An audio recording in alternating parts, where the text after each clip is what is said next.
Hi there, Ceramics One. So today what we're going to do is talk a little bit about where we're going with your nature-inspired mug and saucer work. So at this point, you guys have been working on your mug, and it is a mug design with both sculptural components that are additive and subtractive. And so we've been doing a lot of work with that. You guys worked on that, and you have just added on the handles, most of you, or you started that last week on Thursday. And so after you finish your mug, what we're going to talk about today is preparing for the saucer component. So the saucer component is, if you think about it, the thing that the mug sits in. And so if we think about kind of what a saucer looks like, it's the little dish that sits under a mug. Okay. And you're going to be thinking today about what you want your saucer to look like. Your saucer should relate to the mug in some way. Your design should be connected. And so what I'm going to have you considering and thinking about is the top of your saucer. And when I say top, I'm referring to this part right here. And then also the side view of the saucer. Okay, so we're going to do both. So let's first talk about the top. When we think about the top, I want you to sketch out on your design sheet, which is what I'm working on right now. This is how you're going to do your design. I want you to do a sketch looking at the saucer directly overhead and thinking about what needs to go on that to make it connected to your nature-inspired mug.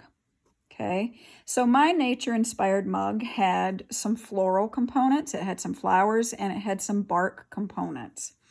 So the first thing that I want to do is think about, first, where's the mug actually going to sit? And I like to note that by making just a circle that's going to be indented with the bottom of your mug. And the reason I like to plan for this is because I don't want to have any sculptural components in this section, because the mug needs to sit flat inside of the saucer. I also, for mine, I want to make sure that I leave an area that's open so that my handle can fit in. If you've done something on the side of your mug that really protrudes out, maybe you have something that comes down low like a tail on a snake or something like that on your form, then you'll need to take that into account when you do your design. So if I'm looking directly overhead at my saucer, then I'm going to come in and I'm going to start thinking about my sculptural additions. And for mine, maybe I'm going to come in and do a repetition of my flower, but maybe I want my flower to overlap the edges.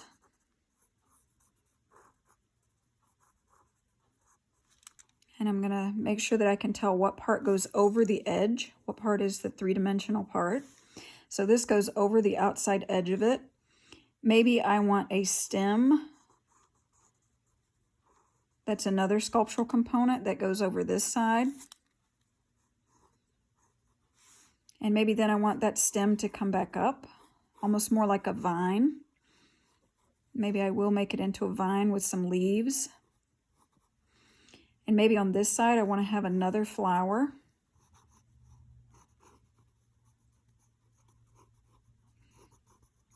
That maybe sits on the side of my saucer. And so these are going to be my added components, and then maybe I carve in something over here, or maybe I have a piece of the bark texture. Okay, so that's my on top, my top view looking directly overhead.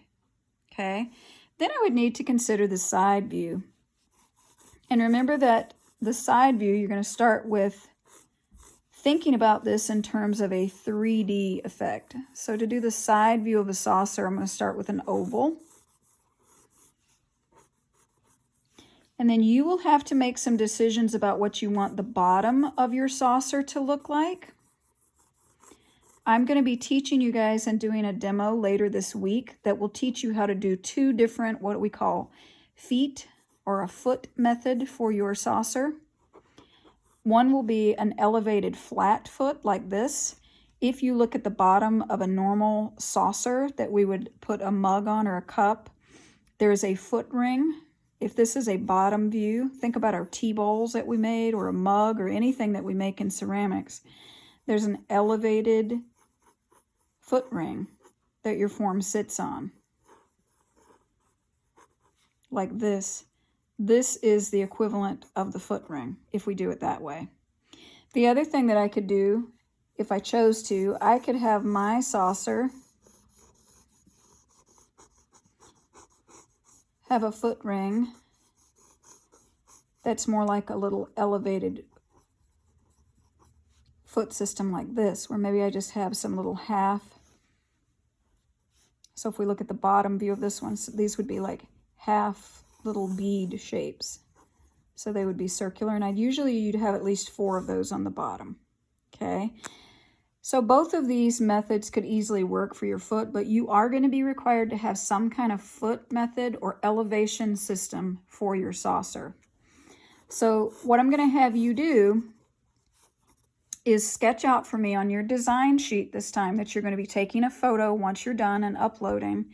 You're going to draw out a top view of your saucer where you're showing me the additive and subtractive areas.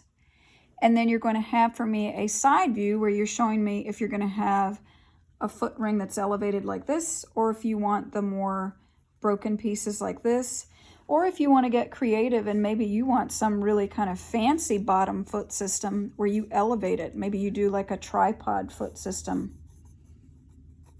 So maybe you have a little section that's going to come up like this on the base and a third one on the other side. So maybe you have yours elevated like that. And then the other thing from this 3/4 side view that you have, show me again where your sculptural components are going to go.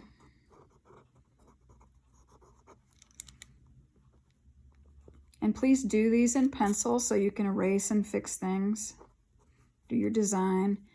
And if I'm going to have one of the vines coming over the side here, maybe I have it like that. So you're thinking about it in a 3D way. Okay? Kind of like this. All right? So what I'd like you to do for today, after you watch this video, it can be on notebook paper, or if you have plain paper with no lines, you're going to sketch out your saucer design that is going to go with your nature-inspired mug. The other thing that you need to do today, and I'll be putting this in the plans for today, please make sure that you upload in our media album a photograph of your nature-inspired mug that you've already created. Tomorrow during our class time, which for you guys is going to be first thing in the morning at 9, we are going to have our first critique. So we're going to just simply be through a Google Meet. You will log on to our calendar in Schoology, click the link button, follow that link, and when you open up that Google Meet, I will be presenting and scrolling through, and we're going to chat a little bit about your mug designs and see if you need to add anything to your design or if it looks okay like it is. Okay? So work on your design and upload that image, and have a great afternoon. And I'll talk to you guys during the critique.